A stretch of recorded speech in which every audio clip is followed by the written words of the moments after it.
मेरे हिसाब से मेरे उसूलों के खिलाफ है, क्योंकि राम भक्त की तो महिमा अपार होती है, उससे किसी की तुलना करना और ऐसे ही नाम रख देना बचाने के लिए ठीक वैसे ही होगा जैसे तिरंगा हाथ में लेकर के भारत माता की जय का नारा लगा करके कुछ गुंडे शरीफ लोगों के साथ मार पिटाई कर रहे हों।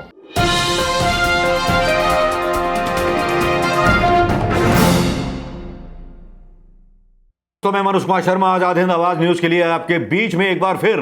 दोस्तों, हिंदुस्तान में कुछ राज्यों में भारतीय जनता पार्टी का और संघ का एजेंडा बहुत बखूबी चलाया जा रहा है। जहां एक तरफ कल हमें भरमाया गया, मंत्रिमंडल रिशफलिंग के जरिए खबरों को दिखाया गया, खबरों को बताया गया, खबरों को समझाया गया, लेकिन इस बीच कुछ खेल ऐसा भी है जो पीछे से चलाया गया और जिसमें कई सारे भूमिकाओं को, कई सारे अभिनेताओं को उतारा गया। अभिनेता में इसलिए कहना चाहूंगा कि कुछ ऐसे अभिनेता भी हैं जिनका नामकरण भी हो गया। जी हां दोस्तों, आपको ये तस्वीर दिखाता हूं, इस तस्वीर को गौर से देखिएगा। इसमें दो फोटो दिखाई देंगे।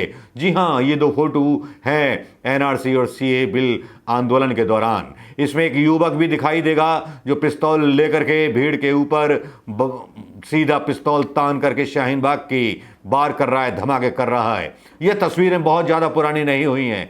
ये मीडिया ने दिखाया था, नेशनल मीडिया ने भी दिखाया था, उस गोदी मीडिया ने भी दिखाया था, जिस गोदी मीडिया पर आरोप लगते रहे हैं कि वो एक तरफा खबरें चलाता रहता है। दूसरी तस्वीर है शाहरुख की, जिसने हाथ में रिवॉल्वर थामी हुई है और वो अपने आत्मरक्षा में गोली चला रहा है, ऐसा कहा जाता है। लेकिन इसमें शाहरुख को 1 साल से जेल के अंदर रखा हुआ है और उस पर यूएपीए भी लगा दिया गया है कानून। और लेकिन ये गोपाल जो है, अब इसका जो है एक नया नामकरण कर दिया गया है, नया इसका जन्म हो गया है। इस गोपाल को हेट फैलाने के लिए, मुस्लिम लड़कियों के खिलाफ बोलने के लिए अब जाना जाने लगा है। जी हां, यही वो गोपाल है जिसने शाहीन बाग पर अपने कारनामों से लोगों के बीच एक सवाल खड़ा कर दिया था कि संघ और आरएसएस की नफरत भरी भट्टियां, नफरत भरे कैंप जो हैं बच्चों के और नाबालिग बच्चों के दिमाग में जहर भर रहे हैं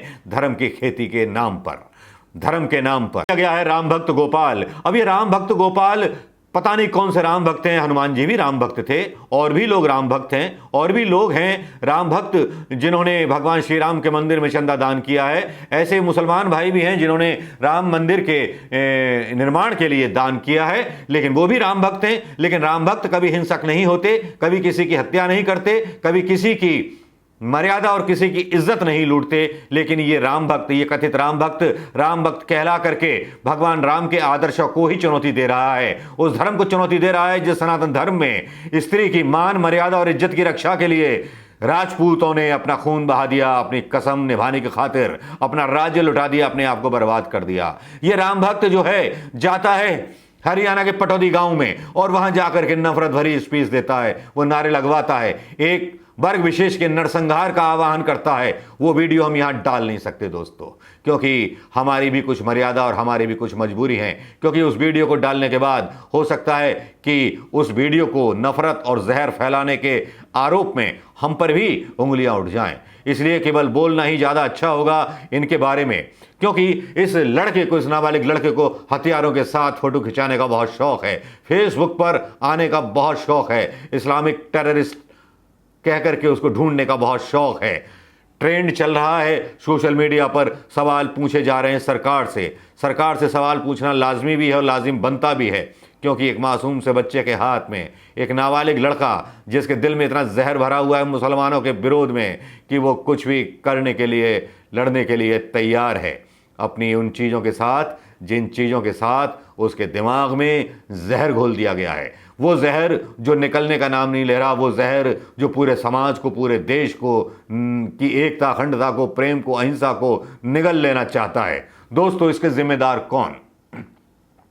अब चलिए जिम्मेदारी की ही बात करते हैं तो सवाल खट्टर सरकार पर ही उठाते हैं। ये बंदा जो है, ये राम भक्त जो है, कथित राम भक्त, इसको गोपाल बोला जा रहा है, लेकिन मैं इसको राम भक्त नहीं बोलूंगा, इसको गोपाल ही बोलूंगा। अभियुक्त होता है, चाहे वो कोई भी हो, राम भक्त या कृष्ण भक्त कहकर उसकी महिमा मंडित करना, ये मेरे हिसाब से मेरे उसूलों के खिलाफ है। क्योंकि राम भक्त की तो महिमा अपार होती है, उससे किसी की तुलना करना और ऐसे ही नाम रख देना बचाने के लिए ठीक वैसे ही होगा जैसे तिरंगा हाथ में लेकर के भारत माता की जय का नारा लगा करके कुछ गुंडे शरीफ लोगों के साथ मार पिटाई कर रहे हो। लेकिन दोस्तों, आज जब ये चीज़ें चलने लगती हैं, इन बातों पर जब जिक्र होने लगता है सोशल मीडिया पर, तब हम सोचने पर मजबूर हो जाते हैं कि समाज किस तरफ चला गया। वो नादान बच्चे जिनके हाथों में किताबें होनी चाहिए थी, वो किस ओर चले गए। पुलिस ड्रेसों में फ़ोटो खिंचवाते हुए ये बच्चे आज खुद पुलिस इंस्पेक्टर बनने का सपना देखते हैं, लेकिन ये दूसरी तरफ कानून तोड़ने की भी बात करते हैं। इनके बयानों को काफ़ी ज़्यादा उछाल कर बताया जाता है, इनको महिमा मंडित किया जाता है और साथ में बताया जाता है यतीम महाराज जैसे व्यक्ति के द्वारा अपने आश्रम में बुला करके क्या कहा जाता है, क्या नहीं कहा जाता, किस तरह से महिमा मंडित किया जाता है, किस तरह से ये बताया जाता है कि तुम समाज के लिए कितने इंपॉर्टेंट हो। उस जहर में उर्वरक डाले जाते हैं, खाद डाली जाती है, ये बता करके कि तुम हिंदू वीर सम्राट हो। यतीम महाराज के आश्रम में आने के बाद इस युवा से यतीम महाराज क्या बोलते हैं, जरा ये सुन लीजिए। मैं शिव शक्तिधाम दासना से यति नरसिंहानंद सरस्वती और मेरे साथ हैं गोपाल पंडित जी। गोपाल पंडित जी को आप सभी लोग जानते होंगे, ये वही हैं जो शाहीन बाग के धरने में विरोध प्रदर्शन के लिए पहुंचे थे। पंडित जी, सबसे पहले तो ये आप बताइए कि आप कहाँ के रहने वाले हैं? मैं ग्रेटर नोएडा जेवर का रहने वाला हूँ। अच्छा, आप शाहीन बाग गए थे, आपने शाहीन बाग क्यों गए थे? मैं केवल और केवल शाहीन बाग हिंदुओं की ताकत दिखाने के लिए गया था। मैं कोई वहाँ हिंसा करने नहीं गया था, केवल और केवल मैं विरोध करने गया था। तो आपको वहां पे जाके आपने, सब कहते हैं कि आपने वहां फायर किया, तो आपने फायर किया वहां पे? हाँ, मैंने फायर किया।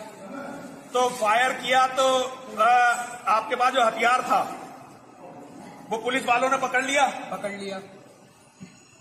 तो वो, लेकिन हमें तो ये पता चला कि हथियार आपके पास नहीं था, पुलिस वालों ने आपको झूठा फंसाया। नहीं, ऐसा कुछ नहीं है, ये तो अब बातें निकल के आ रही हैं। ऐसा कुछ नहीं है, मैं हथियार लेकर गया था, मैंने अपना विरोध किया और मुझे इस बात का कोई पछतावा नहीं है। अच्छा देखिए, ये बताओ, अगर आपको उनका मुकाबला करना है तो आपको बच्चे पैदा करने पड़ेंगे। आपके भी शादी हुई कि नहीं हुई? अभी नहीं हुई। तो शादी कब करोगे ये बताओ? शादी अभी 20-22 वर्ष के होती। अभी कितने बरस के हो आप? अभी 18 वर्ष का हुआ हूँ मैं। अच्छा, अभी बालिग भी नहीं हुए आप?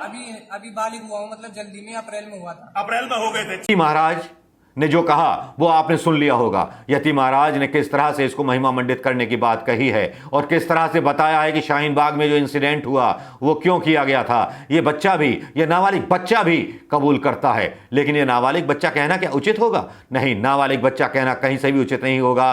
ये अपराध की दुनिया में चढ़ता हुआ, वो राजनीति में चढ़ते हुए लोग इस तरह से महिमा मंडित करने लगते हैं कि वो न चाहते हुए भी गर्व के मारे अपनी 24 इंची छाती फुला करके 56 इंची कर लेना चाहता है। ये राम भक्त गोपाल के उसमें लिखा है, इंट्रो में लिखा हुआ है कि वो मथुरा से बिलोंग करता है और बीजेपी के बजरंग दल और आरएसएस से बिलोंग करता है। यहाँ आरएसएस की जब बात आती है तब मोहन भागवत का भी बयान याद आता है, जिसमें मोहन भागवत बड़ी बड़ी बातें करते हैं, हिंदू मुस्लिम सिख ईसाई सबका डीएनए एक बताते हैं। और दूसरी तरफ प्रवीण तोगड़िया के बयान भी याद आता है, जिसमें कहा जाता है कि आरएसएस ने, विश्व हिंदू परिषद ने आतंकी लोगों को ट्रेनिंग दी है, आतंकी बनाया है हिंदू युवाओं को। तब सोचने पर मजबूर होना पड़ता है कि तोगड़िया की बात सही है या भागवत की बात सही है। किस तरह के हिंदुस्तान का निर्माण कर देना चाहते हैं वो लोग सत्ता के लिए कि जिसमें केवल नफरतें ही नफरतें भरी हुई हों। बाहर में लिखा जाता है, in social media post Jamia shooter brags about hate crimes, police yet to take note. Police की कोई कार्रवाई नहीं होती। लेकिन इस युवा के इस भाषण में एक बात तो साफ होती है कि हरियाणा में जिस तरह से वो दावा करता है कि लड़कियों के अपहरण हो रहे हैं, तो वहाँ कानून नाम की या कानून व्यवस्था नाम की कोई चीज़ खट्टर सरकार में है नहीं। ये हरियाणा से जहर जो फैला है ना, ये अभी उत्तर प्रदेश, अभी हिंदी भाषी स्टेट्स में भी फैलेगा। पता नहीं राम भक्त भी आएंगे, बजरंग भक्त भी आएंगे, शिव भक्त भी आएंगे। वो सारे अपराधी किसी ना किसी भगवान के भक्त बन करके उनको महिमा मंडित किया जाएगा और सीधी सी सत्ता की वो खूनी चाल और खूनी युद्ध और खूनी संघर्ष हिंदुस्तान की सड़कों पर खेला जाएगा, जो आज से पहले कभी ना देखा गया होगा। जो संघर्ष होना चाहिए था महंगाई के खिलाफ, जो संघर्ष होना चाहिए था एलपीजी सिलेंडर की महंगाई और खाने के लिए, जो संघर्ष होना चाहिए था बेरोजगारी के खिलाफ, वो संघर्ष देखिए तो सही किस बात पे चल रहा है। पटौदी गांव में जाकर के एक लड़का बोलता है कि साहब मुसलमानों का नरसंहार कर दो, काट दो, इनकी लड़कियों को उठा लो। इस तरह की बात करने वाला एक बच्चा जिसको उसके माँ बाप ने क्या संस्कार दिए होंगे, जो ये भी जानता है कि क्या होता है एक महिला का शील और क्या होती है उसकी इज्जत। किसने भरा यह जहर उसके दिमाग में? शायद किसी ने तो भरा होगा, किसी ने तो ऐसी शिक्षा जरूर दी होगी। अम्मू महाराज जैसे लोग होंगे जो खुलेआम हरियाणा में जाकर के इस तरह की महापंचायतों में बयान देते होंगे, कम्युनिटल हेट स्पीच फैलाते होंगे, लेकिन उन पर कोई कार्रवाई नहीं होती। एक है जो खुलेआम घूमता है, एक है जो खुलेआम बयान देता है, एक है जो सीधा अपने आप को प्रधानमंत्री मोदी का सपोर्टर बताता है, और दूसरी तरफ हरियाणा की वो लचर कानून व्यवस्था है जिस पर वो सीधे खुद भी जो अपने आप को राम भक्त होने का दावा करता है, गोपाल, सवाल उठाता है कि पुलिस से कुछ नहीं हो रहा, अब हमें करना होगा। अब दोस्तों, इस तरह की नफरतों को कब तक हिंदुस्तान सहेगा, कब तक बर्दाश्त करेगा इन नफरतों को?